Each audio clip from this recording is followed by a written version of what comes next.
Listen and subscribe to The Table of Truth on iTunes, Spotify, Stitcher, and Google Podcasts.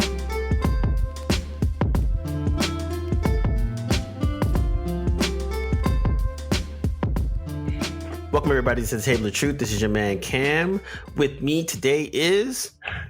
the man known as the Black Professor Xavier with the ball spot, Josh. And a special guest. It's D. The Cinemaster is back, and I'm not happy today.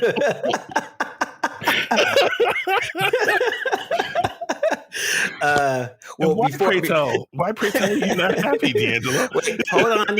I need to put some disclaimers first of all. Oh yes. Before we get into our reviews and comments and opinions of the Snyder Cut for Justice League, just wanted to put a disclaimer out first that one, hey, Zack Snyder suffered a really crazy tragedy, and that was it was a super crazy thing which affected the movie. Props on DC for giving him the chance to kind of go back and do stuff that to do a vision of the movie that he wanted, and so that's much props to them. Also, I am in the year of 2021. I am rooting for everything Black, even Ray Fish. I'm just putting that. So I'm rooting for you. That doesn't mean I like you, so I'm rooting for you. So, with all that being said, disclaimers across. This is our review of the Justice League, Zack Snyder's Justice League, Snyder Cut, aka the Mediocre Mayo Cut. Let the slander begin. So, for reference and context, Zack Snyder's Justice League just came out the other day. It was 4 hours and 2 minutes long, and we braved the 4 hours and watched it for you, so you don't have to. We really did. So I personally watched it in chunks. I think I did about an hour and a half at a time, roughly, or tried to anyways. But I'll throw it out to you guys. How was your experience, fellas? I loved it. No, Lies. Ooh, it was it. There were a lot of things happening, right? I mean, it wasn't. Let me start off by saying it wasn't all bad. There were some good things that happened. There were some good things that came of it.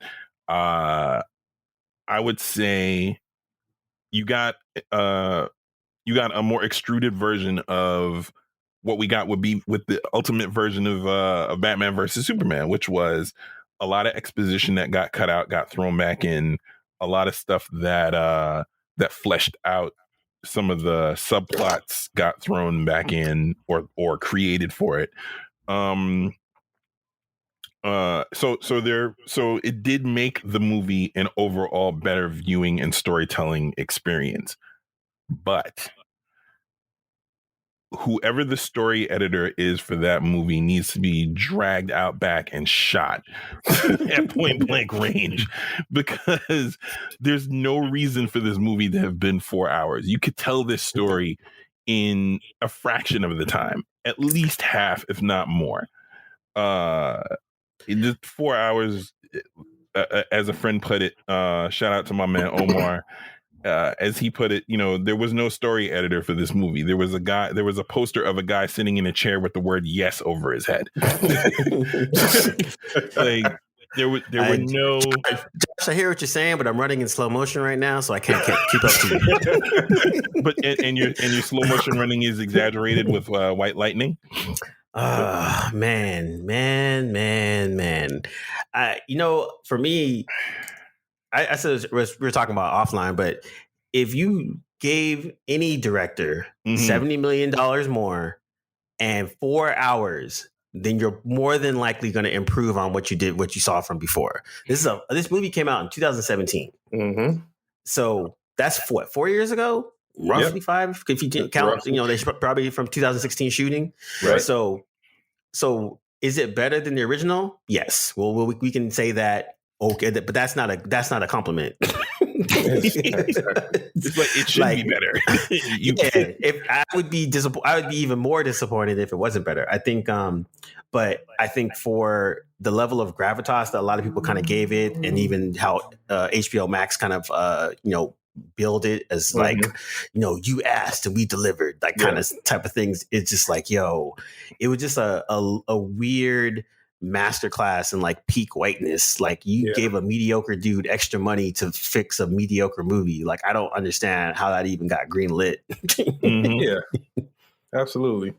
And it's the funny thing is it would have had the same result had he finished it. And I'm not even like, I don't even want to, again, we had the disclaimers, and as you look at it, it's like, dude, this movie was bad because it virtually had no story, and your story editor, whoever that person was, didn't do their job well. And Snyder is one of those people that's like, as one of the filmmakers, that's like, he's got all these good ideas, but if there's no one to tell him which one is good and which one is bad, you get a 4-hour Snyder cut. You know what I'm saying? Exactly.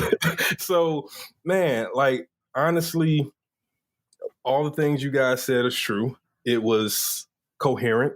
That's the best thing I can say about that. So you're saying he did his job as a director? I'm saying he did his job, and for the overtime he was paid, so I'm just saying, overtime. He did his job, but I think it's just like you said. If this had been released as something that's like, okay, here's Zack Snyder's version of the film. Boom, a 4-part series on HBO. But the fact that it got all this extra stuff, like it was and then I'm going to say this, like I saw articles and fan comments on Twitter that tried to compare it to Lord of the Rings extended cut. First of all, why are you reading fan comments on Twitter? Wait, hold on. Let me just clarify what I just said. I was not reading fan comments as much as I saw an article that included those comments. I was reading the article and the comments happened to be there. Yeah, but I caught that one. And listen, I want to clarify something. Yes. Peter Jackson was not cleaning up a fuck up. He was not adding to a piece of garbage. That part. Peter Jackson had 3 masterpieces, and then in the aftermath, they said, "Oh, you left a lot on the cutting room floor, man. Let's get that stuff out there." And he made the extended cut. There's no comparison between those two. Yep. No. Yeah, and to clarify, we're talking about the original trilogy, not Hobbit and everything else after. Absolutely. I do need to clarify that. Just want to clarify that. Yeah. But yeah, I think that was the thing where you have, this filmmaker literally got almost a budget of another movie to quote unquote finish a movie that already had a $300 million price tag on it. Yeah. So we were watching a 4-hour, $370 million film. Is that a record? It has to be. It has to be. So I'm like, you do not need 4 hours. Like, and we were talking about before too, was if they would have presented this, it's like, yo, we're doing the Zack Snyder's Justice League. It's a limited series. It's 4 parts. It's an hour each part or an hour and a half each part. All right, cool. I'm okay. I'm okay to rock with that. You're telling me that he has more than a movie to tell his narrative. Okay, cool. I'm invested in that. But you instead were like, you didn't even do the Kill Bill 2 parts. Like even Tarantino was like, yo, man, I did too much. I need to do 2 parts of this movie. Okay, cool. We accept that. We'll watch 2 parts of 2 hours of a movie. Mm-hmm. But you telling me I need to sit down for 4 hours, a half a work day, to experience this quote unquote epic. And then on top of that, while you're watching, like I was saying as I was watching, it's like we could do a drinking game every time you look at your watch to see how much has gone by. Oh yes. You would make it just to see the timeline, see how much. I'm like, dude. And then on top of that, we were joking already. I'm like, you guys gave $70 million for this dude to complete a bad movie. Yo, Krugler couldn't get like 10 of that to correct the Gumby Black Panther at the 3rd act. Like, wow. Yo, it's preposterous. We will not slander the Black Panther I'm just We saying, will can my not man slander get a the little black bit extra? filmmakers. Can he get a little bit extra to finish his movie so it's not Gumby at the end? Like, yo, what is going on? But yeah, so and then to get to the nuts and bolts of the actual movie, like we were talking about before, narrative wise, you're right. It's, at least now it's a little bit more coherent. There's a full on structure. You can kind of see where he was going with it. Yes, there is dark side. We'll get to that part later. But at least, yes, there's a beginning, there's a middle, there's an end. Mm-hmm. It makes sense. You know, the extra additions of like Cyborg and stuff like that were there for a reason, for the story that he wanted to tell. There was a prologue, a beginning, a middle, and an epilogue. Come on now, don't sell people short. Actually, seriously, there was a prologue. There's a prologue in Act 1 and Act 2 and Act 3, and then an epilogue. There's 5 parts, and I think they built it as 7. Yo, but yeah, it's just, man. And then I think the other aspect of it too was, you know, as we all kind of know already, like Zack Snyder is not a good director. Like, he's not good. Like, 300 is visually awesome. It's an entertaining movie, but I'm like, it's not necessarily a great movie. Like, he gets way too. So yeah, the thing about Zack Snyder is the same thing that jumps out at me with George Lucas. They're both incredible visual artists. To their credit, like, you can't take away from the fact that Zack Snyder has a great eye. He's also a brilliant action scene coordinator. I don't know that he necessarily choreographs it, but he definitely has there's a style to it with all of his movies, and he definitely has a way that he likes to assemble these things, and he likes to shoot these things, and he likes to slow them down and zoom in on them. And, you know, so not to take away from that, but I think, you know, again, with the George Lucas syndrome, there's no one to tell George Lucas no, because he's George Lucas. And I think the same thing happens with Zack Snyder, or at least happened with this film and other movies that he's done, like Sucker Punch. No one told him no. And Sucker Punch could have been a great movie. And it was just there were no story edits in that thing to say, hey, you know what, you probably shouldn't go this route, or, you know, you could probably explain this away with one line of dialogue. It is me and D'Angelo's favorite phrase of all time. If you took a peek in our WhatsApp conversation and typed in one line of dialogue, you'd get about 5,000. Oh yeah, you typed in like one line of dialogue in a search, you get 5,000 hits, because we always say, you know, just one line of dialogue would have explained this one thing, and sometimes it's just the one scene of exposition. And other times it's the unsaid thing that's connective tissue from part A to part B, or a thing that happened that you alluded to in, you know, another episode of something that pops up a season later. It's really simple, and it's just so overlooked. Yeah, and it's frustrating because you, like you said, there's like one line of dialogue would have probably helped like 40% of the film. Yeah, and I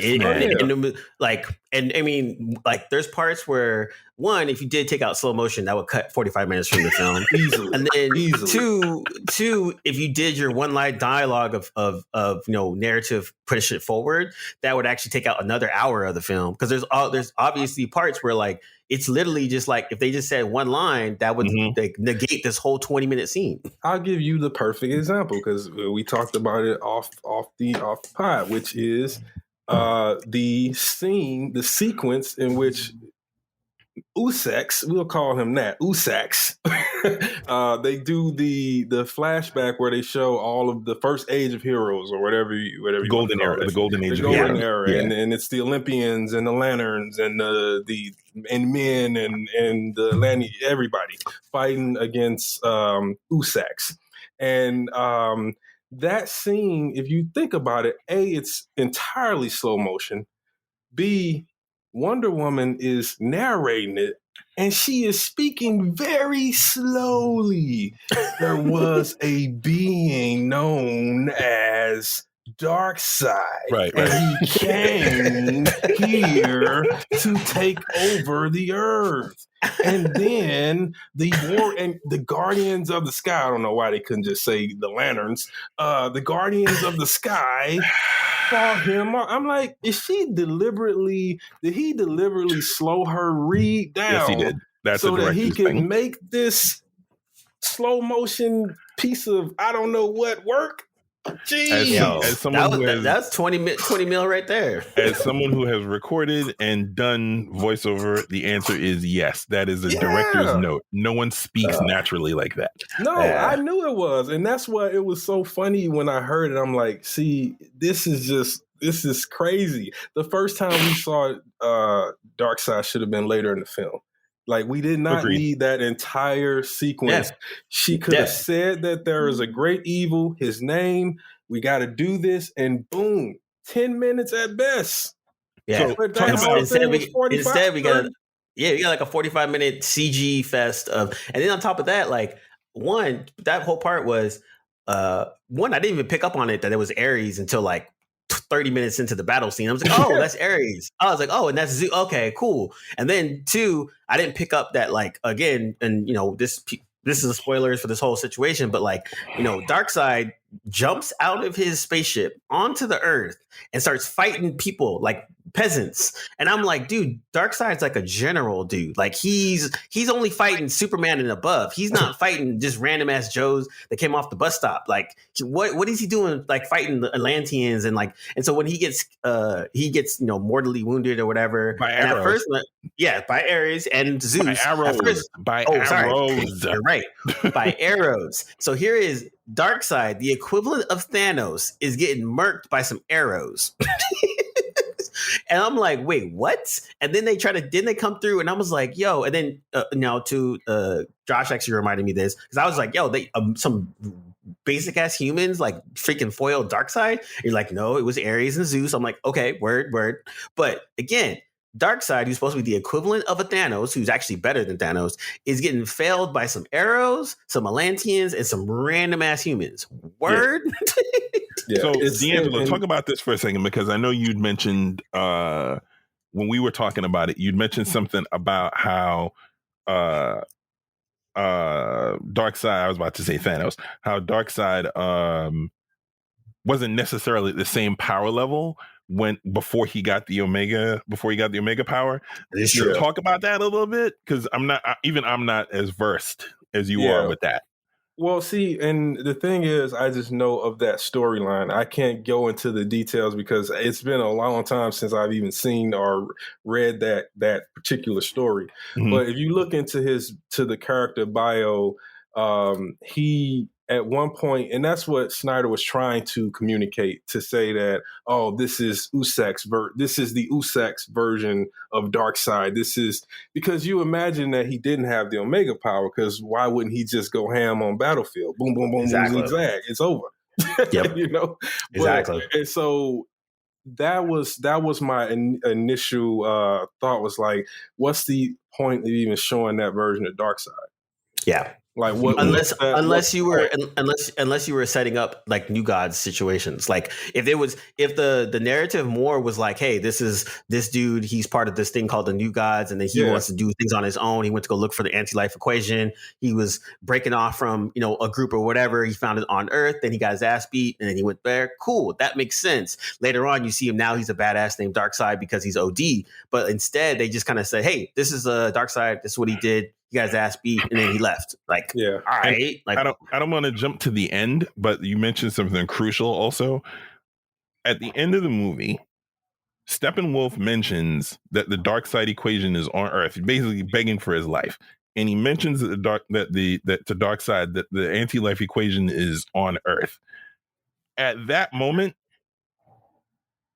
Darkseid is not going to turn around and be like, "Oh, we have to go back." Darkseid will go through that boom tube and wreck shop with whoever he's got at his side. Yep. He is obsessed with the anti-life equation. There is no, well, we'll have, there's this line, a throwaway line at the end. He closes the boom tube after they beat Steppenwolf, because they beat him. And he goes, okay, well, we'll have to do this. We'll have to invoke the old ways to go get the anti-life equation. Turns around and walks away. Now, there is no scenario in any iteration of Darkseid where he would be like, it's where? And just, okay, cool. So we'll go back and get it a little bit later. I'll see you guys next Tuesday. sat there and watched them murk his nephew. He hate the dude, but at the same time, they got what he wants. So like, as soon as that boom tube opened up and he sees what's going on, it's like Omega blast going everywhere. Yeah. Like, and to be clear, he stood there and watched that whole thing happen and did absolute. So to set the stage for people who haven't seen it yet, because we're spoiling it for you and we don't care. There's a scene at the end where a boom tube opens just as Steppenwolf thinks he's about to do the thing that he's there to do. And so Darkseid is standing there with Desaad and somebody else and a horde of parademons ready to come through if Steppenwolf does the thing that he's there to do. And so he's getting taxed. He's getting his ass beat. And he loses. He's losing very clearly. And Darkseid stands there the entire time and watches this whole thing unfold and just like, so he's losing. Mm-hmm. Okay. That's unfortunate. And he kind of just stands there and watches the whole thing and doesn't chime in, doesn't say, well, you know what? My boy here could use an assist. Yeah. Not to mention he got the hitter standing next to him, Desaad and Goodness. Yes. Granny Goodness is standing there with her staff and everything. And a horde of parademons on either side of them. You telling me Darkseid gonna turn around? The anti-life is right there. All I gotta do is step over that line, and 100%. It's mine. But instead, I'm gonna go back. I'm gonna get a whole army. I'm gonna let them regroup and lick their wounds, and then I'm come back. Yeah, that's what I'll do it. Let the Kryptonian get to full power, full strength. Exactly, so and also too in its comedy because Superman showing up and a Kryptonian being there, that would automatically be for Darkseid. Like, there's someone that's actually worth my time. Mm-hmm, like everyone else, he doesn't care about the rest of them. Amazonians, like, but the Kryptonian, all right, this is actually worth my time. Yeah. And the character that Darkseid is, he needs a challenge to actually even even step to do anything. Which is why he's kind of obsessed with the lanterns. And that's why, and so that aspect of it. And then I was like, then the other aspect of it too, I'm like, there's a cartoon that solved this problem from 10 years ago that you guys could have stole. Like literally a whole cartoon. Two seasons, 3 seasons. They could have stole exactly that. But for anyone, hold on, before you proceed, for anyone who hasn't seen it, explain what you're talking about. So what I'm saying is about 10 years ago, they did Justice League, the cartoon, and it had, Batman, Superman, Jon Stewart, Green Lantern, Wonder Woman, Flash, and then they did another thing called Justice League Unlimited, which was opened up their DC world to all these different characters. So Darkseid was heavily prominent in that, and so as well as other DC villains and that kind of stuff. Yeah. But they set the precedent of how the character of Darkseid was in terms of he's more of a general, not a lieutenant getting his hands dirty. So for him to engage in any type of battle, it has to be something that he actually feels worthy. Like a Kryptonian, that makes sense. Right. But like some random black dude that has some metal stuff on him, I'm not even feeling with that. Like some little skinny white dude that's just flashing around everywhere. Amazonian, maybe, like an eyebrow raise, but a Kryptonian makes sense. Like, you're on my level, let's go fight you. But everyone else is like immaterial. And I think that wasn't really established through the whole thing. Like, even though to Snyder's credit, when Darkseid did show up, it looked cool. Like Darkseid looked like good. Darkseid. Yeah, looked like Darkseid. I liked the voice acting was awesome, was on point. It was decent, yeah. I agree. But I think like the mannerisms of what he would actually do, and it actually reminded me of a good scene in the comics for Thanos, where it's like throwaway story Civil War II, but there's a point where Thanos shows up at some type of base to pick up a weapon that he wants. So he specifically went to this weapon because it doesn't have heroes. He could just hop in, grab what he wants, and bounces. But when he gets there, Captain Marvel, Iron War Machine, and a couple other heroes are there. And Thanos is actually annoyed. He's like, what are you guys doing here? Like, I was just going to jump in real quick, grab this weapon and bounce. And then they start attacking him. And he's like, why are you attacking me? Like, you guys are gnats. Like, you're not on my level. Like, what are you doing? And they're going ham. They're She-Hulk's there, and everyone's like throwing their powers, and he's actually annoyed that they're actually fighting him. And he's just like, so he ends up, spoiler alert, kills Rhodey. mortally wounds She-Hulk.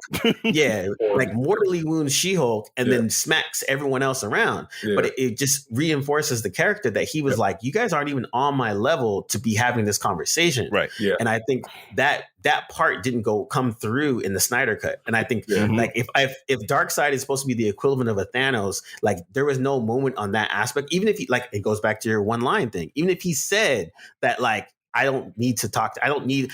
Oh, the Kryptonians here. This is interesting. That would have. Exactly. That would have just to get that one line would have been like, oh, he doesn't care about anyone else except for the Kryptonian. As you see him, Kryptonian. Oh, I thought you were dead. Like, this is interesting. Like, boom, jumps right out of the boom tube. No questions asked. He would have told the Side and Granny to handle them because he's about to take on the Kryptonian. 100%. To your point, and this cuts back to the narrative. Even though it's coherent, there are things like this. So if Steppenwolf, we're going to get on the number of mother boxes, but if Steppenwolf discovers that, first we see that Darkseid comes to Earth. He didn't see the anti-life, or apparently it didn't appear to him. Steppenwolf, his whole thing, they didn't make Darkseid's motivation of wanting the anti-life until Steppenwolf discovers it. Before that, his motivation is to literally just conquer the Earth. Yeah. Right. So when Steppenwolf says, get his reputation better. Yeah. The anti-life equation is here on Earth. I would think Darkseid would be like, well, forget that Unity stuff. This is what I've been. He even says, I've been smashing millions of worlds looking for this thing. So is there, bro? Why you care what happens with if he finishes? He's just trying to prove something to you. Make him go do something else. Right. It's totally indicative of the type of storytelling that Zack Snyder throws into these narratives, which is to say, I'm just going to throw in all of these cosmetic things that I know about these superheroes. It's like, again, I've called it a book with pictures. It's a coloring book. That's all it is. He filled in the colors really pretty nicely. Yeah. But when you look up under there and in them pages, there's nothing. But there's nothing. And even on that color aspect, like the whole color palette for for all his movies are super muted and just freaking gloomy. And I was talking about Man of Steel earlier, and I was just like, yo, the whole movie is freaking cloudy with a chance of rain. Yeah, it's and great. I'm like, it don't make no damn sense. I'm like, yo, like, literally Superman is the chippy, optimistic Captain America type dude in the DC universe, and you made him almost as gloomy as Batman. A character that inspires hope. Yes, 100%. And so here I am as a visual artist watching this. I'm like, yo, why is everything so muted? I'm like, everything is. And that's, we can, and then to talk about the other characters that kind of get included, you got to see a lot of the cut scenes that you had heard about before. Like there's a scene with Flash and Iris and all this other stuff. And again, you see why they were cut, because it didn't advance the narrative. Like it was literally like, you just don't need those scenes. And like, I actually like Ezra Miller as Barry. Oops. And but it's just, you don't, like, a lot of the cut scenes that they weren't involved in the film, you didn't need them. Like it just didn't make sense. And so now they threw them back into this film, and you're like, dude, yeah, you didn't need that scene. Like I didn't need to see Barry on a freaking job interview and he saves Iris out of some random disc. Like that literally did nothing to advance the full story of what was going on. No. There was slow motion. and a snappy pop track. Man. So you know what? Let's give credit where credit due. The score is actually better this time around than before. The original. I don't know what he was thinking about. Yeah, the original score in terms of the music and that kind of stuff, and then they also incorporated some of the Wonder Woman main score into it. So that shit was dope. Yes. Like that was dope. The parts that wasn't dope is the freaking CW Dawson's Creek soundtrack of random ass indie music that you're just like, wait, why is Aquaman on a dock drinking whiskey with like water splashing and a guitar solo going on in slow motion? Like, yo, I know, yo. I understand that we need a Jason Momoa ab scene at least every 20 minutes. Of course. But we didn't need the music. He didn't need the music. And like, I was like, yo, are you guys trying to sell a soundtrack? Like, what is going on here? Like, it was legit CW level where they just had like an obligatory indie tracks going on at nowhere. So, and I think speaking of Malmoa, I enjoyed the movie because of the cast. So Agreed. That was 100%. One of the reasons I was able to get through that 4 hours and honestly not just go crazy, because on top of the colors being muted and it's just these one slow motion scene after the next, but the actors played off of each other extremely well, and especially Malmoa and Miller, Ezra Miller. I would love to see those two as Arthur Curry, and I would. Perfect world would rather see Ezra Miller as Wally, but since they hate Wally, they'll see him as Barry. He's the least. He's the most likable Barry has ever been. Yeah, 100%. And I think the casting aspect of it is one thing that they did really well. Like Ezra Miller as the Wally Berry is cool. Yeah. Momoa takes a character like Aquaman, who's been traditionally as kind of like a corny, goofy character, and in the last 10 years, Aquaman's been a lot cooler. He gives it some depth, and you actually care, and it's kind of interesting. Mm-hmm. Like all the extra Aquaman scenes were like cool. Like I like Momoa as Aquaman. I thought Aquaman was like a fun, entertaining movie, and like his extra additions in this movie were actually helpful and actually was really cool. And his buddy bromance with Ezra Miller was dope. Like it actually added to the film. It was fun. It was the one of the best moments was from the original, and then this one was when Gordon throws up the bat signal, and then Batman shows up, but then Flash plus Cyborg plus Wonder Woman, and then they're just like he's talking or whatever, and then he turns around and everyone leaves except for his Flash. And he's like, oh man, everyone left. And that's just rude. They do that all the time. And like it was a good scene. Like those are those moments where good DC does. If again, it goes back to they needed more Aquaman and Shazam and less Nolan Batman. And I think this is the fundamental aspect 100%. that they messed up a lot. Where it's like Batman is supposed to be brooding in that situation. Yes, that's his character, but like not every character of Justice League is like that. So Wonder Woman has like a hopeful aspect of it. That's why Wonder Woman, the first two acts worked well. But then this, they try to do that doom and gloom with Superman, which doesn't really work. Aquaman and Shazam were like light and happy because that's their character, and that works with them. So the casting wise, that's the parts that I thought for DC that they are getting right, where it's like that part is actually pretty cool. Let's home in on a couple of other things that they got right. Is there anything else that jumped out at either of you? That's you know what, Josh, you are really positivity. You rein in this because I was about to rain hellfire. But we got time, bro. I'm sure that it's gonna swing back around. I'm sure what will probably happen is one of us will be like, yeah, so this was dope, but it would be great if, and then cycle back into all the things that were wrong because there were just so many things. But go ahead. There was a few things that I thought were again. He polished that mug up really well. There was some visuals that I thought, okay, that looks cool. The scene with Wonder Woman at the beginning and with the bank robbery, that was dope. Yeah, that was really dope. In the original one, it looked terrible. It was horrible. In this one, that was the Diana I've been waiting to see on screen, where she's 100%. Nice with the blocking the bullets and the braces, and no man stands in front of her and not get his head knocked into the ceiling.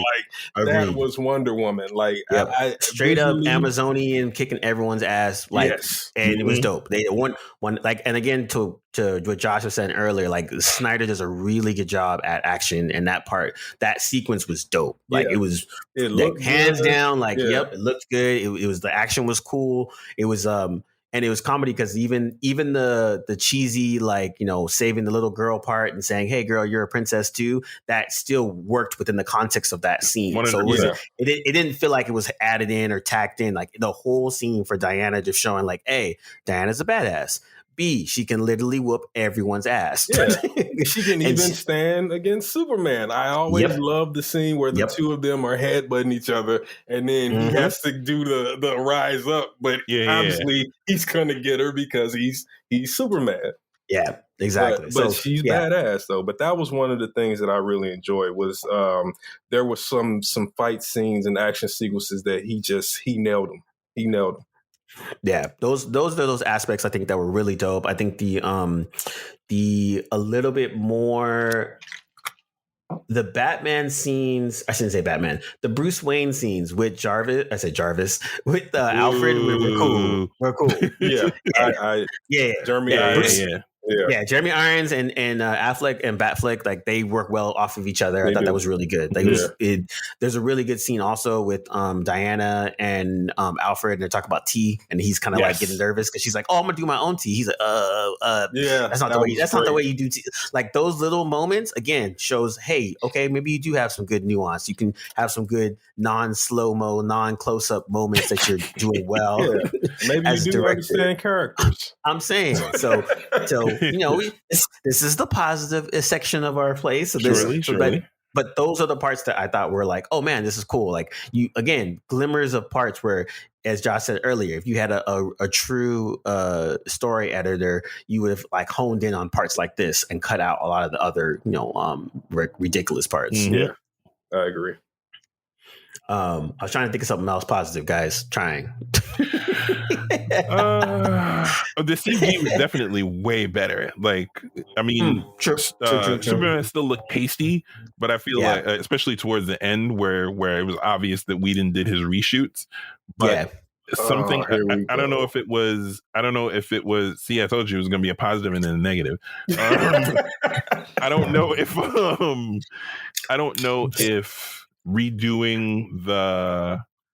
redoing that scene where he shows up and starts beating the crap out of Steppenwolf. I don't know if the whole thing was just the palette was redone because the background looks different. Clearly they CG'd the suit onto him. He didn't suit up again and do the exact same scene in the exact same way. So they CG'd the suit onto him. So I don't know if the level of CG and then the way they rendered it and then the way they probably colored it in Da Vinci, like they altered the color palette ever so slightly so that it doesn't look nearly as pasty as it did in the original. Because in the original, you could tell very clearly they tried to CG off his mustache. So he was so quick backstory. He was already filming Mission Impossible Fallout and had grown that nasty looking beard that he has in the mustache and beard that he has in Fallout. And they called him back to do reshoots for Justice League, and he couldn't shave because it's a pretty thick mustache and beard. So they CG'd it out, but it looked terrible. It doesn't look nearly as bad here. And I think it's because they didn't adjust him. They adjusted the background to suit and the color palette to suit. You're more design. You're more in that range than I am, Cam. So you could probably speak to that more than I could. But just my semi-novice eye, it looks like that's what they did. And it looked better. I mean, and also on a positive tip, the Parademons looked a lot better. Way better. Yeah. Parademons were like dope. Like they actually looked like Parademons of from comics, from the cartoon, they had a feel of it that you're like, oh, okay, cool. This is actually pretty dope. So on that respect, I thought that was dope. And also I would say I was like, let me think of more positive things to say. I'm going to save this because that's not positive. You know what? What's it called? Papa Pope? Joe Morton. He didn't have much, but he's Joe Morton, so he definitely gave it the all that he could to make sure that what he had was solid and presentable. So I thought that was cool. Yeah, they definitely his monologue. There's the scene where he's explaining what happened post like after when the surgeries weren't going to work and Victor was gonna die. And just explaining the whole thing, and then the recording. that he gave him and all this other jazz. There were little bits of exposition and sort of backstory that pivot back to how he became Cyborg and how his father made the decision to allow the mother box to alter him to become Cyborg. Those things, well, it's Joe Morton. You're not going to get a plaque, even in a crappy script. Like there are scenes in Scandal where you should be there's scenes in Scandal where you should be cringing, and Joe Morton just makes it sing because it's Joe Morton. 100%. 100%. I agree with that. And you know, the interesting thing about it, and we talked about this too, of how much lost potential this movie was. I saw 4 hours of lost potential because just in that small little fact right there, the relationship between Victor Stone and his father is so complex and so just like if you can really get into the meat and potatoes of why that relationship is so complex, and then the whole cyborg mother box thing happens, and then it just gets worse. You got something special there, man, and it can't be just. I think it cannot be shown in just with just overload of exposition and flashback scenes where boring ass Ray Fisher is once again in a goddamn starter jacket, looking like he's about to go play football, but supposed to be inside a machine, and we're supposed to understand all these things. There will be no black actor slander in this podcast. And so now we've come to we have come to the section. We have come to the parts of the podcast where we address the issues of actor Ray Fisher and his crusade to get the Snyder Cut shown in all of its entirety to show the greatness that he was robbed of in the original film. Hey, Cam, can I say one more thing before we move into that section? Shoot. Just about Superman's black suit. It didn't make no sense for it to fucking be there. And then they had to CG they didn't explain that. Right. You're right. It didn't make any sense. That's all I wanted to say. No, that's worth expanding on for a split second. The black suit is supposed to be in the comics, if I remember correctly, it was supposed to help him absorb more sunlight more quickly, more efficiently, regenerative type of thing. Because he actually literally died, and so you know, but a Kryptonian, if I remember the story correctly, a Kryptonian dying is not this it won't happen in the same sense that a human would die because he's been altered the way he's been altered by the yellow sun, yada yada yada. So in order to reabsorb enough yellow sunlight, which powers him, for him to be able to be Superman again, he wears the black suit so that he can more efficiently, so his cells can more efficiently absorb sunlight and thus power him up more quickly and whatever. Yeah, exactly. And that makes more sense. They didn't explain any of that. They're just like, oh, he's in a black suit. That's cool. Yeah, which is typically that's Snyder. I think right in itself is how he approaches storytelling. I think they tried to explain it where there was, if you remember, he was on the Kryptonian ship, and that's right. And the vault with his suit closes, and then he just shows up, which is dumb. Like you needed something to chain together. Okay, vault closes with original suit, and what? He just reappears with the black suit, and he wasted all that time with that. Again, him in his mind, oh, this is like highbrow. I'm gonna have him walk through this long hall, and then you're here both his parents, so that at the end I've created the Boy Scout through all his trouble and strife. Which, to be fair, up to that point, that scene was actually working. It was working, but here's why it's wasted: is because you could have used that to allow the origin of that suit to come through. For example, he comes in and Jor-El appears. I knew you'd find your way back, son.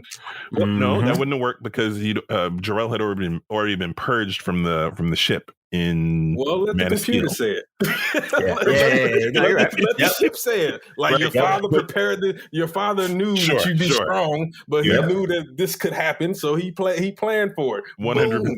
Right. Yes. But you're right though. Like those aspects of it where it's like, you know, there was this like stylistic choices that didn't get any type of like extra oomph Like, and it's crazy because there was parts where like that they would zoom up on, or they would like give extra time to, that made no sense of why you gave extra time to it. Mm-hmm. And like, and now I'm skipping ahead, but like, or back, but when Steppenwolf is basically murking all the Amazons, there's one chick that actually like gets out of the falling like structure or whatever with the queen. And like, she's a random chick. It's not her sister. It's not like the queen's like girl or anything. It's just literally one of the random Amazons. Yeah. So she escapes and you're like, okay, cool. No, that's cool. And then they go off, and then there's a whole sequence of them fighting. Steppenwolf's like murking all these Amazonians. And anyways, said one comes back again, and she gets like impaled or whatever, and there's a horse on top of her, and she's about to die. And I'm like, then they show this whole scene where like they're showing up on her face, and they're giving this extra time, and I'm like, who is this chick again? Like, why am I supposed to care? I thought she was like another random Amazonian, like all the other ones you just murked. You literally murked like 200 Amazonians in 5 minutes, and you have the queen, and you have the queen running back to tend to this one Amazon, risking the entire situation. To I'm run like, back to tend to this one Amazonian. So you're right. Monarch that benevolent. You're all my subjects. You're all my soldiers. You're here so that I can survive. It was like, what is going on here? So but you're right. Like those. Yep. It goes back to that same, like, that one line of dialogue would have just helped. It would have done something. Yeah, exactly. So getting it back to our man, Victor Stone. Also backstory. So Cyborg, the character, is not an original Justice League member. He never really was. He was very popular, and he's part of Teen Titans. But people have seen him on Teen Titans Go and Young Justice, whatever. But Victor Stone as a character, the Cyborg, was a part of the Teen Titans, introduced I think in the 70s, if not mistaken, 70s or 80s, as part of the Teen Titans. And then when they rebooted DC into the New 52, which is basically letting them have a clean slate of do whatever they want, they introduced more diversity onto Justice League, and they put Cyborg on there. Now, with him being introduced, since then, there's almost about 15, almost 20 years now, they've actually fleshed out the character to be a more have a more depth and some other stuff. So Cyborg, the character, is actually a cool character. Like, there's some good stuff there. There's some definitely good bits. So I hear a butt coming. So I give all that precursor to say, but having said all that, we don't need Cyborg in this movie. No, like, it's just one. And we were just talking about how we enjoyed the casting of everyone in this thing. He actually was the worst casted part. Like, it didn't.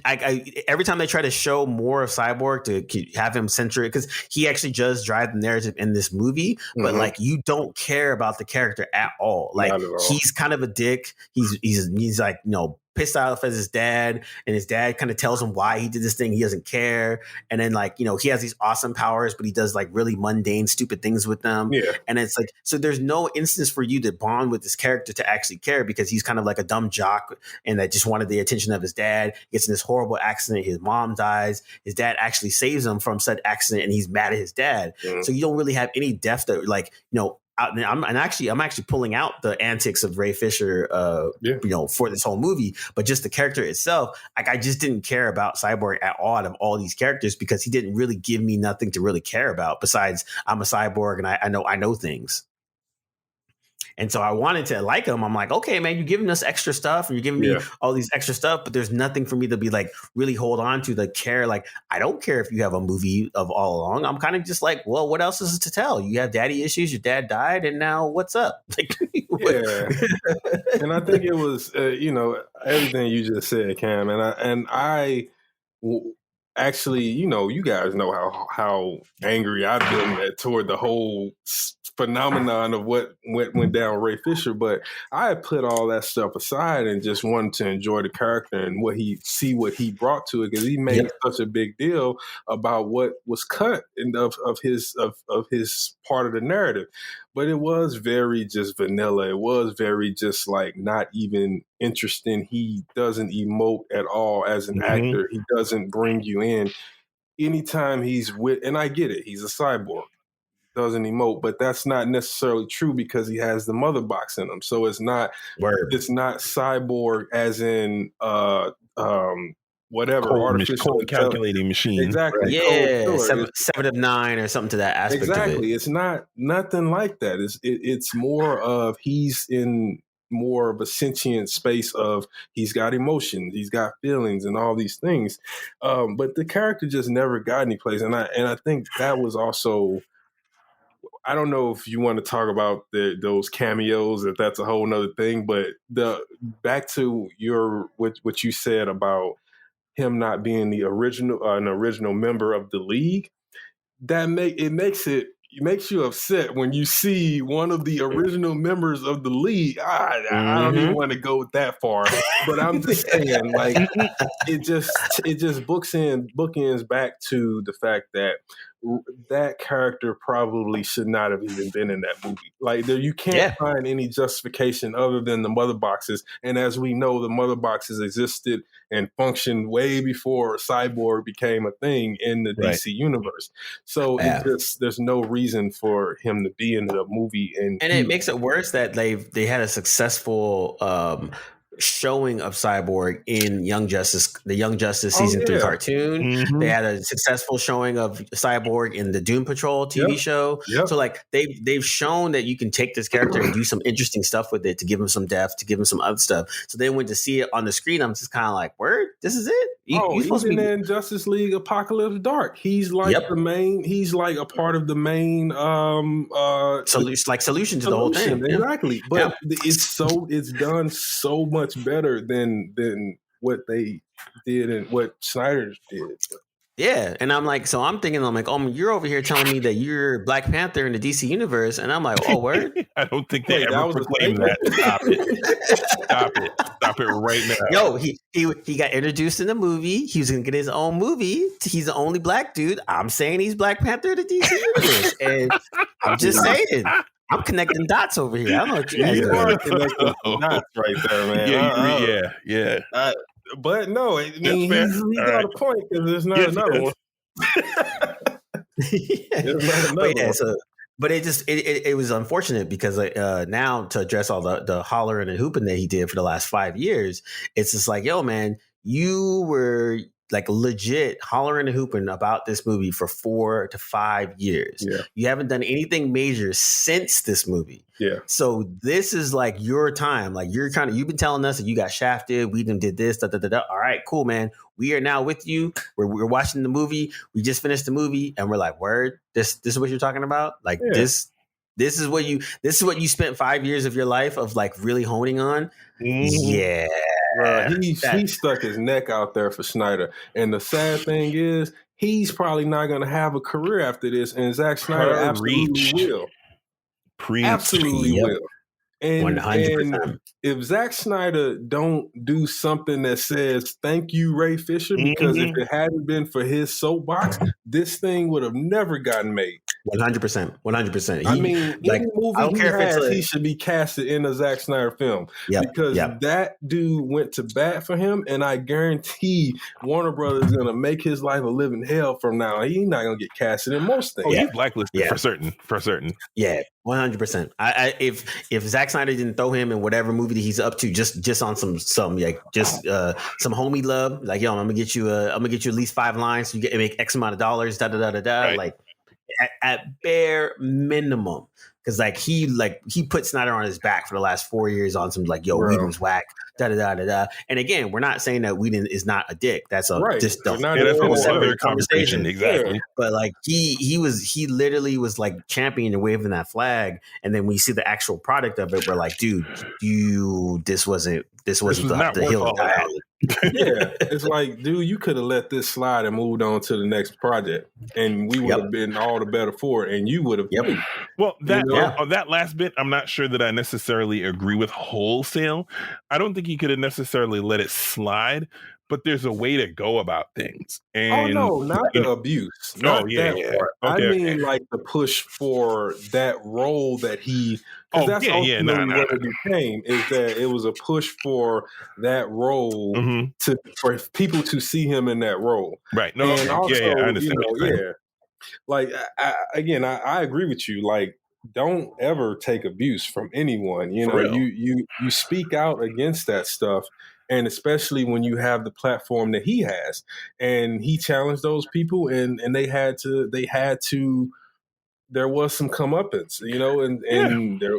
So I think for me, I feel like, and there's a thin line here, because as a white woman, you know, she has very different agency from somebody like Ray Fisher as a potential. I hesitate to call her A-lister, but that's kind of where she is now. So let's just call it that. As an A-lister, Gal Gadot. Gal, okay. As an A-lister, you know, she has a different level of agency. She may also have very different representation. But she had issues when pressed about it in the media. She came out and said that she had issues with Joss Whedon. And you know how she said she handled it was basically she went to her rep. Her rep called a meeting. It was her, Whedon, and some of the higher ups from. She talked. First of all, she said she spoke with Whedon about it. It didn't change. She went to her team. Her team grabbed up herself, Whedon, and some of the higher ups at Warner Brothers. They had a conference about it. Problem was solved. That to me would have been the way to go. And I realized that, again, her agency is very different. You know, as a white woman, her agency is just radically different. That's just, it just is what it is. You know, I'm not trying to make it a race thing necessarily. But I think her agency is very different. But also, I think choices, right? Because he could have chosen to go about this differently and potentially had the same effect. You know what I mean? But you don't screw up the whole bag for one gig. You don't screw up the whole bag to make and then belabor the hell out of a point. Like it, like, well, and then also too, to be fair to him, like he did sign on to be in Justice League, and then he had signed on for a full on movie, right? That was supposed to that would have been released last year, if I'm not mistaken. I think it was like last year. Yeah, this time last year. Yeah. Right. So it was a big deal that he got kind of gypped out of that, where it's like he was in a big major blockbuster, but he didn't get into it, out of it. And then that's the part I was going to say. So I think if you would have handled it better, then it might have been a different story. But I think, like you said, he like really went to bat for this one particular issue, and unlike other people that usually go to bat for those issues, he wasn't doing anything else but this. Like he didn't have any. She didn't pop up in a TV show. He didn't pop up in a like indie movie. Like none of that. It was just he did pop up in True Detective season 3. He did. He does play Mahershala Ali, his character's son. Mahershala Ali, his character's son. Okay. So he did pop up in that, and I think that may have been a year after Justice League had been released. It was like 2018 or something like that. You guys can fact check me and see if they make sure I'm right. But I think it was just because he brought those issues and made them one. He made them one. All those issues, he brought them together and made them one, instead of it just being like, okay, this is this thing, and it has nothing to do with that. The abuse has nothing to do with my job being, this is between me, and it has nothing to do with that cut being released. Yeah, and it's interesting. I'm reading up a little bit more, and it was like it actually was planned as a miniseries, which I think they should have done that aspect of it. And then also we didn't even talk about that too. Was it also was recorded, or it was filmed in a 4:3 situation, and in that box setting took me out of the experience of watching the film, because I'm watching a 16:9 HD situation, and then all of a sudden it jars you and it puts you back to freaking almost like that box format, and it was just so weird, because here we are in 2021, like there's no excuse not to be filming in a 16:9. You think that for a second maybe flashed and hit a flashpoint on us, and we back in 95 or something. Like it's like literally it pops up, and I'm like, what is going on here? And then also too, what's funny is we watching something like a WandaVision or something like that, where like the point of that film was to be in certain aspects of like time in terms of the 60s, the 70s, the 80s. So then something like that would have made sense. And I was watching half this film on my iPad, and the iPad automatically fills it in so you can see the full screen. So I didn't even notice all these the changes in terms of aspect ratios until later when I actually went back to my TV to watch the other half of the film. So that was just kind of like, yo, this is jarring, dude. Like there's why would you do this in 2021? I thought it was a joke at first when it popped up on my screen, and then I knew it wasn't a joke because it was Zack Snyder. So ironically, it was a joke, but it wasn't a joke, but it is a joke, But anyway, when it popped up, it said, this is being shown in 4:3 to whatever Zack Snyder's original vision.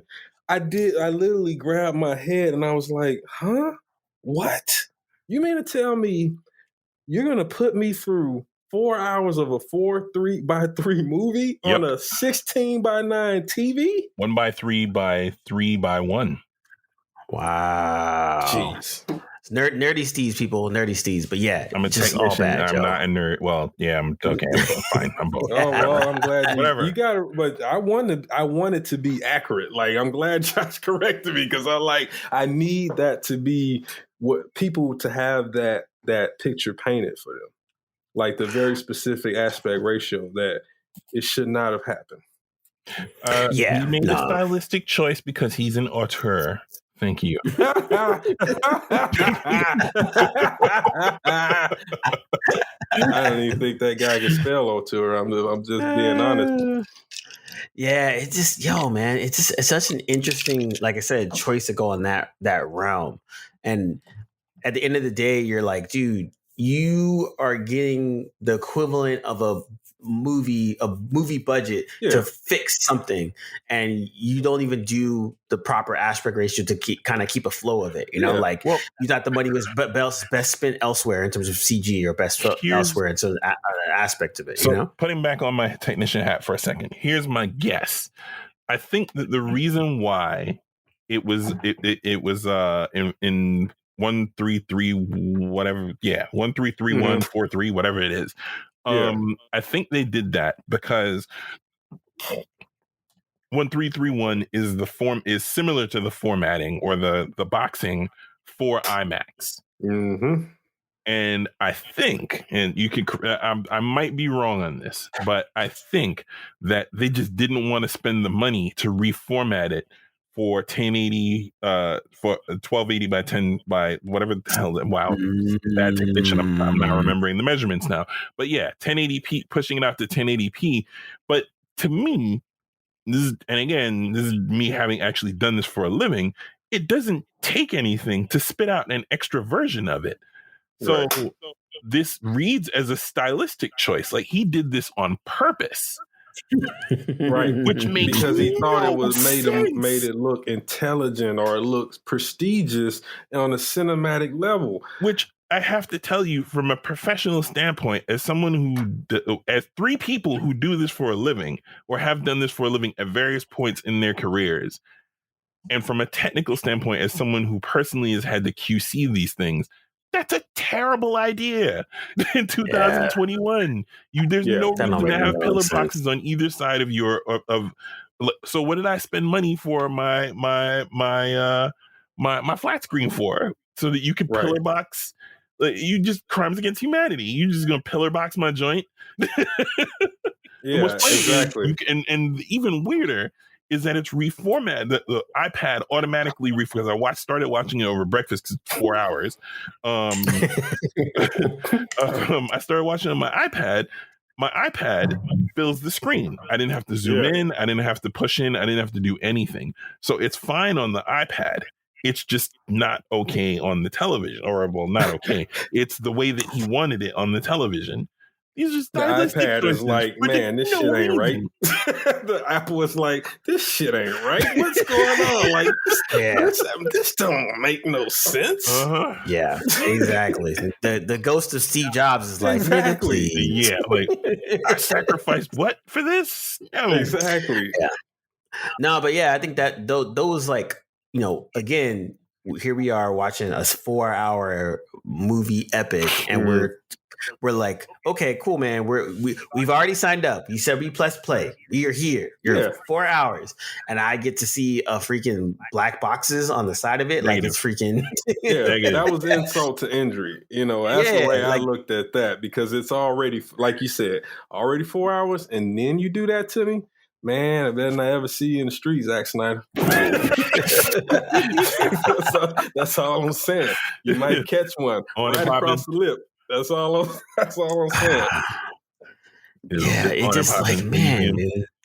On site. No, yeah, and I think again, overall, it's one of those things where you just have to figure out, like, I laugh because people are kind of chiming in recently, like, oh, hey, I'm about to watch the Zack Snyder cut. Should I watch it? And I'm like, at the end of the day, nah, man. Yeah, exactly. Like I can't recommend someone sitting down to do 4 hours of this and be okay. Like, I just can't do it. Like, nah, it's not.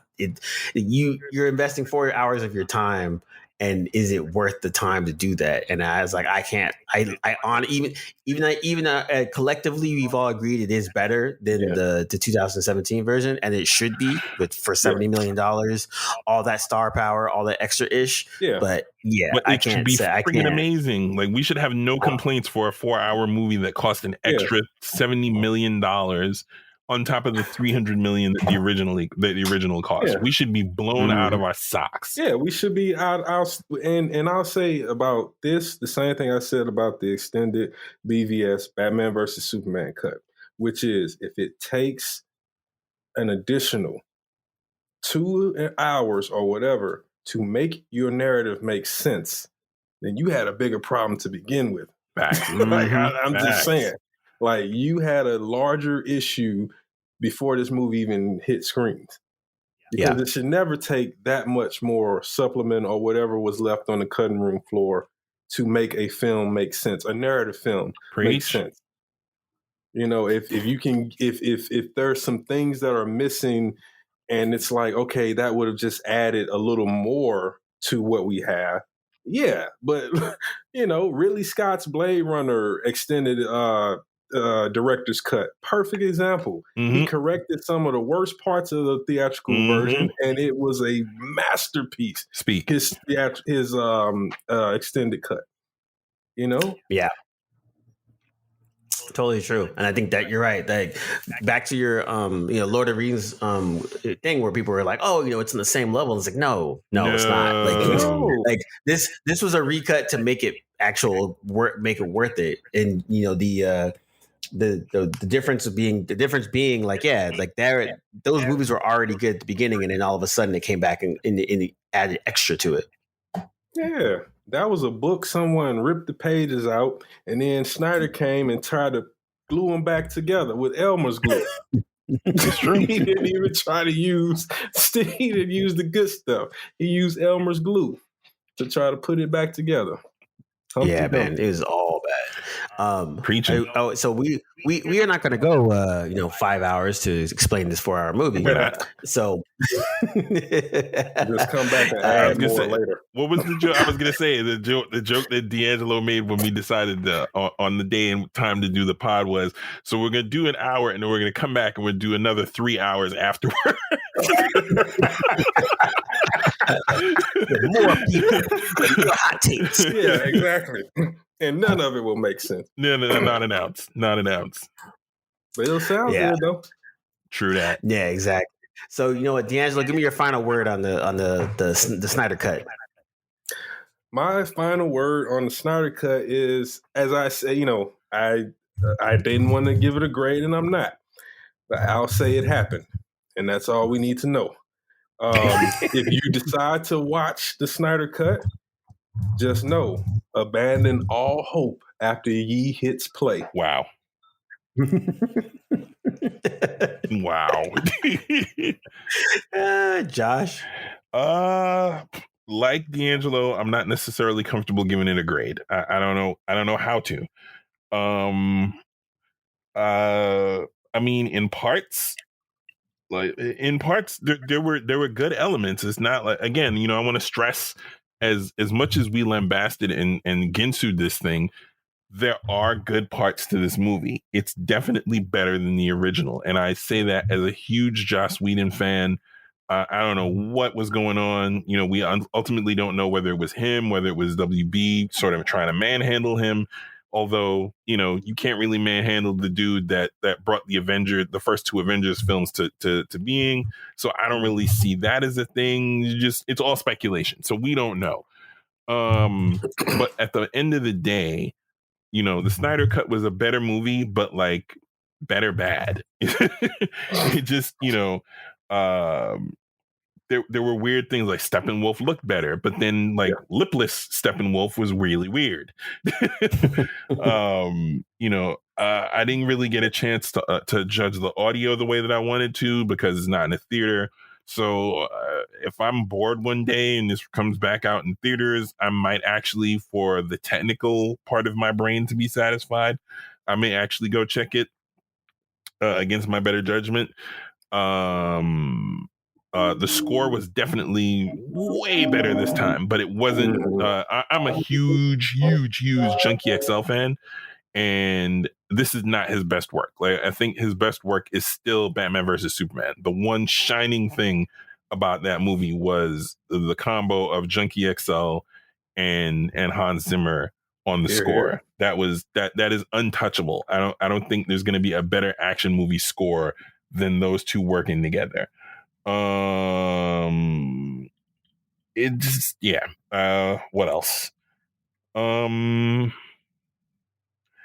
There's just a certain amount of jogging in place that the movie does in weird spots for exposition that just, like I said in the beginning, you know, if you had a decent story editor, maximum, you could probably get away with probably 3 hours, 2.5, if you're good at what you're doing and you're able to button up little things that were extruded into infinity for no reason. You could probably button this up in 2.5 to 3 hours easily and tell the same story with less everything. But yeah, I can't like, I feel like I'm jogging in place right now because my brain is trying to come to a resolution on what we saw, and it's a little difficult to do that, except to say it's not a good story. It is a great visual movie.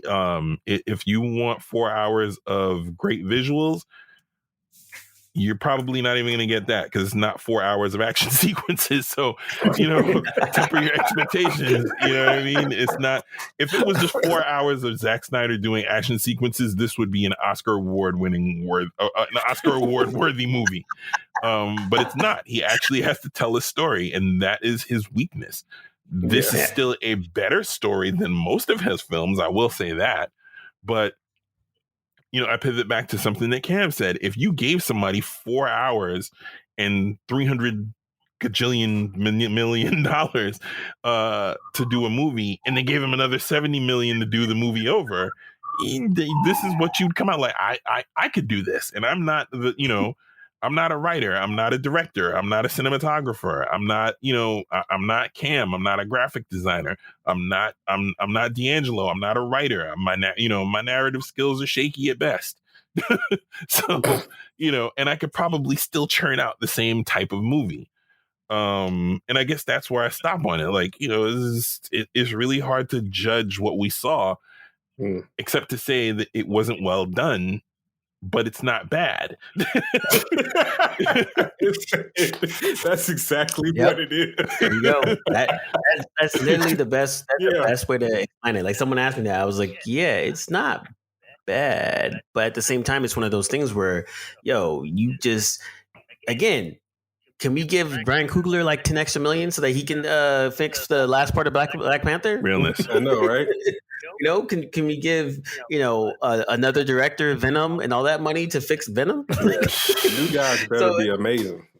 Yeah, exactly.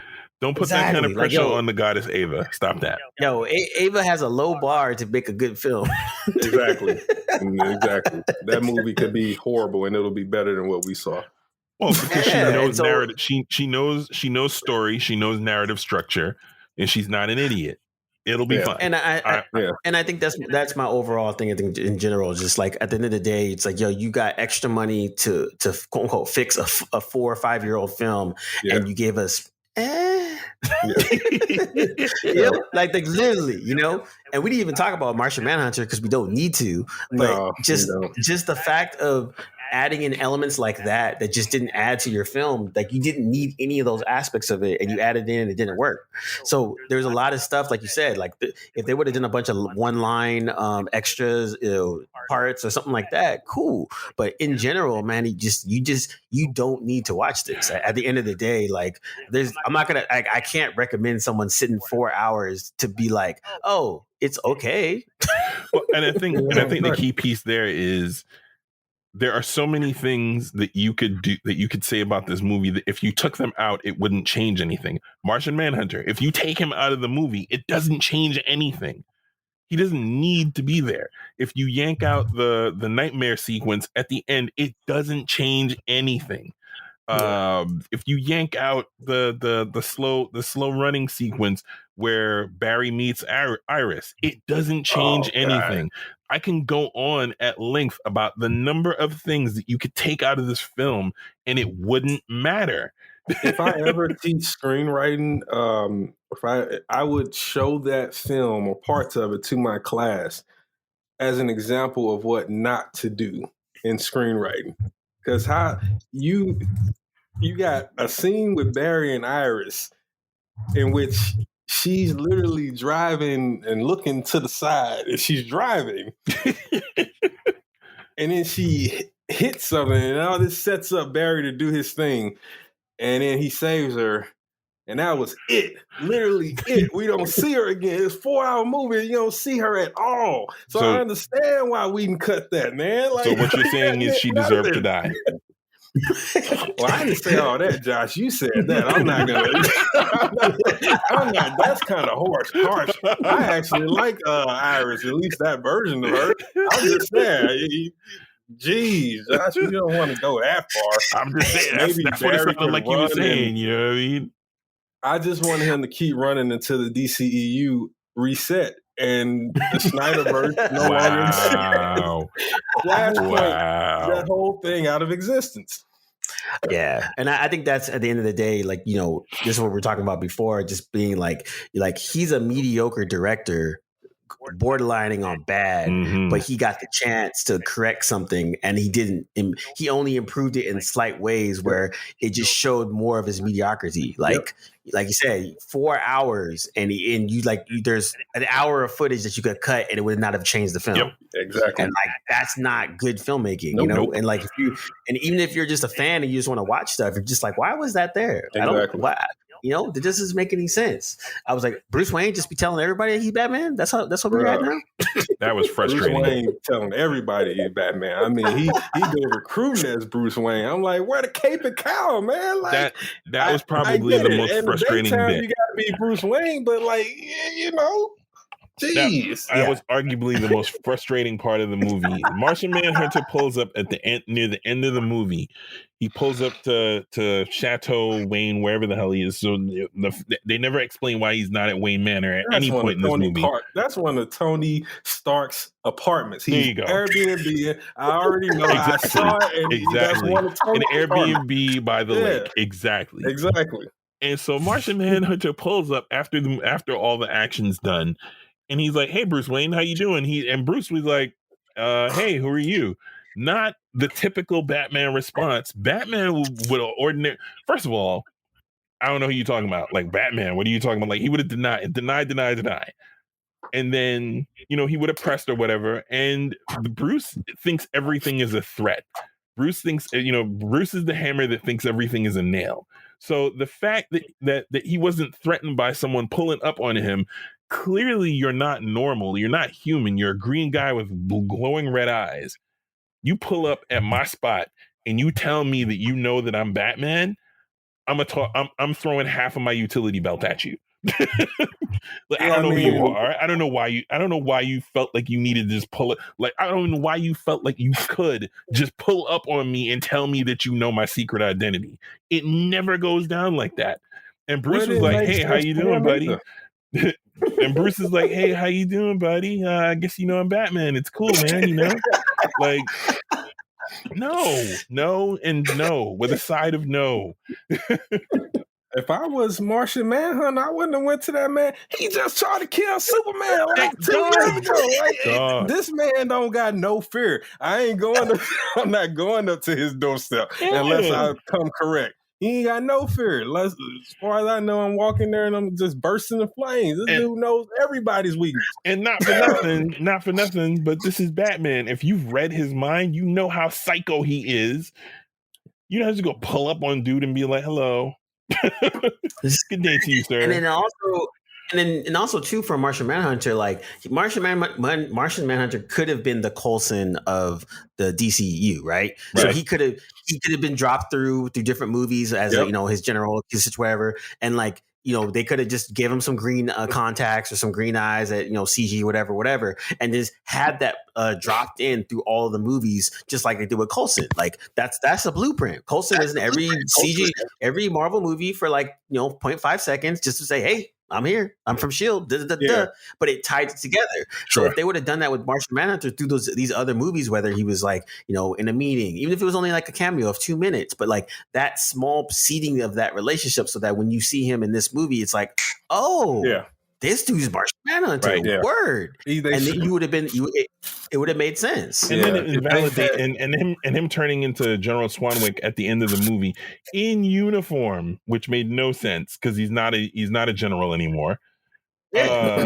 Just for no good reason. Just again, why him? Why choose him? So are you trying to say that Martian Manhunter was General Swanwick in Man of Steel and Batman versus Superman? Well, you know where that came from, right? You don't just toss that dangling plot line out there. Well, it's again, it's Snyder's thing. Like, that was from people online theorizing that guy was Martian Manhunter the entire time. And Snyder said, that's a good idea. That's a real good idea. And then next thing you know, he's Martian Manhunter. I did not see any of that, so I didn't know that until you mentioned it. Good Lord. Yeah. It's just like I said. So I think in that aspect of it, like that was my thing. Like just in general, like there's one of those things where there's a part where you're kind of wondering, like, how come if Martian Manhunter's been watching this whole thing from jump, how come he didn't jump out when the threat of Steppenwolf came in? Because he's an existential threat. Like he's and Martian Manhunter is a Kryptonian level power level, so it would make sense for him to be there. And so that's the kind of thing where I'm like, yo, you just you didn't need to have him, at all and just show up. And going back to what D was saying, there's literally an hour and a half of footage that if you would have cut it, you don't need to, it would not have affected the overall story. And I think that's the part where you're just like, again, coming back from a narrative standpoint and let's get to the nerdy aspect of it. Like, yo, man, you could have cut an hour and a half of footage, then add in 30, cut out another 30 for freaking slow motion. Yeah. And if Manhunter had shown up, which would have made more sense, that the scene that they played out would have happened at the end of Man of Steel, because he could have presented himself to Clark like that, and it would have made sense. And then you see the whole Justice League for down the line. Don't kill him in BVS. Supes is the one who builds the Justice League almost every time. Yeah. Exactly, and that makes sense because Soup is more optimistic. He's more about unity. He's more about, hey, let's all work together to do something. Right. Batman is the psychopath, and he's not a psychopath. So it makes sense for Martian Manhunter to show up, go to Kal-El and be like, yo, I'm an alien too. I see what you're doing. I'm not going to reveal myself, but holla if you need some help. And that would make sense on the narrative aspect of it. Sure. But just to have him kind of in the wings and Martian Manhunter is, arguably more powerful than Superman on certain aspects of it. Yeah. But, so now you have two Supermans level people in the movie, but then only one is doing stuff. Yeah. I'm like, and one of the funny parts was that part with, again, Barry Allen, Wally, and he's talking to Batman. He's like, yo, what's your superpower? And Bruce Wayne's like, I'm rich. I'm rich, bitch. The lamest Bruce Wayne line I've ever heard. This is Bruce Wayne. This is the lamest line ever. I mean, Batman's not a cool character anyways. I'm just going to throw that out there. Don't you start, man. We were talking about something else. So here you go. and we got the extended Mercedes-Benz ad along with that.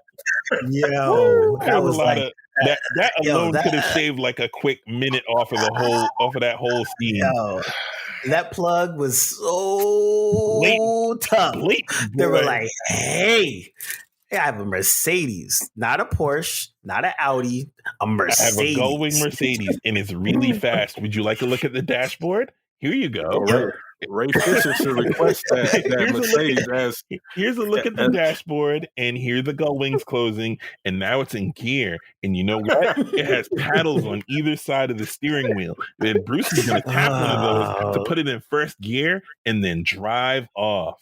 And you're gonna watch it drive off from an overhead camera angle, just completely unnecessary. That's a minute saved right there without all that extra stuff. I would have been fine at the end if they just said sponsored by Mercedes. I'm like, all right, cool. They probably had to do that too, because that's what it looked like, a damn Mercedes commercial. Oh man, exactly. When I watch a James Bond film and I know I'm going to get an Audi ad, I'm completely okay with this because I know I'm going to get an Audi ad. Ashton Martin, thank you very much.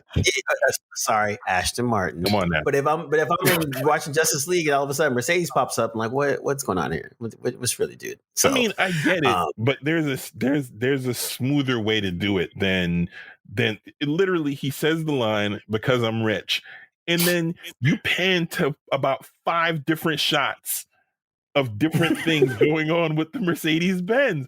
Why? It was total commercial. That's all it was. His video editor also needs to be shot, because a video editor would have been the one to be like, you know what? 1 or 2 shots of the Benz exterior, 1 internal, 1 external, and then he drives off. We don't need 5 or 6 shots of this thing. Now Snyder's like, I want everything I shot right then and there, back to back to back, the full time call. It's just everything. It's just in and out. It's just all glory shots of the interior and exterior of the Benz as it drives away. So I will say another positive thing. Shout out to everyone that got work and extra gigs for working on this film. Supplying the film industry with people there for some jobs. Yes. So that's awesome. So shout out to that story editor that was like, "Whoo, overtime." Yeah. No, he didn't do nothing. He didn't get no overtime. Don't give him that. He was like, "Hey man, that man, story editor did not do anything. He got that $70 million was for him." That was clearly that story editor position was a mob job. It was awesome. We're gonna just cut you a check. You come in, you sweep a couple of hours, and then you leave. You go to lunch and you don't come back. But we got you on the Snyder slid him an extra $1 million to walk out the door while he did the story. He's like, here you go. Here, take this, and you go and you do something, but don't come back here. Don't you come back here. Don't come back in this room. And if anybody asks, you was here the whole time. That's where the poster comes in. It's the poster of the guy who's story editor with the word "yes" over his head. Be gone. I got this. So bad, dude. My cut. So bad. We're not exaggerating. Whoever's listening to this, we're not exaggerating. It really is that bad. Like, if you want to take 4 hours and if you want to take half of your workday and watch this thing, by all means. But you just if nothing else, this podcast is to prepare you for what you're about to embark upon. I ain't telling nobody nothing because I don't want no enemies. I got enough. I don't need no enemies. Ain't nobody coming back after me talking about you recommending that shit to me. No. I know. Whoa, time out. That was not a recommendation. No, that might. I said, if you're going to watch it. I said, that's true. That's the man.